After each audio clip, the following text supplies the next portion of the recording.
क्या भगवान निराकार हैं? अगर भगवान का कोई रूप नहीं है तो फिर मंदिरों में मूर्तियां क्यों होती हैं? आज के इस वीडियो में हम इसी गहरे और रोचक सवाल को समझने वाले हैं। हमारे शास्त्र, वेद, पुराण और स्मृतियां कहती हैं कि भगवान निराकार हैं।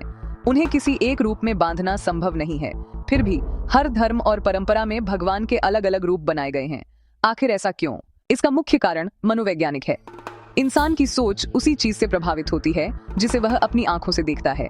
जैसे बादल के बारे में सिर्फ सुनकर उसकी कल्पना करना मुश्किल है, लेकिन उसे देखकर हम उसे आसानी से समझ जाते हैं। ठीक इसी तरह भगवान को केवल शब्दों में समझना कठिन है। इसलिए मनुष्य को एक रूप या प्रतीक की जरूरत पड़ती है ताकि वह ध्यान लगा सके और भक्ति कर सके। हर धर्म में भगवान के प्रतीक अलग अलग हैं। ईसाई धर्म में क्रॉस, इस्लाम में चांद और तारा और कई परंपराओं में अग्नि को ही ईश्वर माना गया है। हिंदू धर्म में शिल्प शास्त्र के माध्यम से सुंदर मूर्तियां बनाई गईं ताकि पूजा और ध्यान आसान हो सके। जब मंदिर या घर में भगवान की मूर्ति होती है तो इंसान के लिए भक्ति और ध्यान लगाना सरल हो जाता है। मूर्ति हमारी एकाग्रता और आध्यात्मिक शक्ति को बढ़ाने का माध्यम बनती है।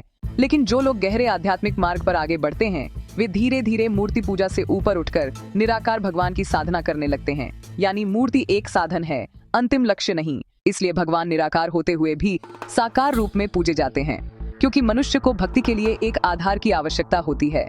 रूप केवल एक माध्यम है, असल सत्य तो विश्वास और भक्ति है। अगर आपको यह जानकारी पसंद आई हो और ऐसे ही ज्ञानवर्धक वीडियो देखना चाहते हैं तो हमारे चैनल को सब्सक्राइब जरूर करें ताकि आपको नया और उपयोगी कंटेंट लगातार मिलता रहे।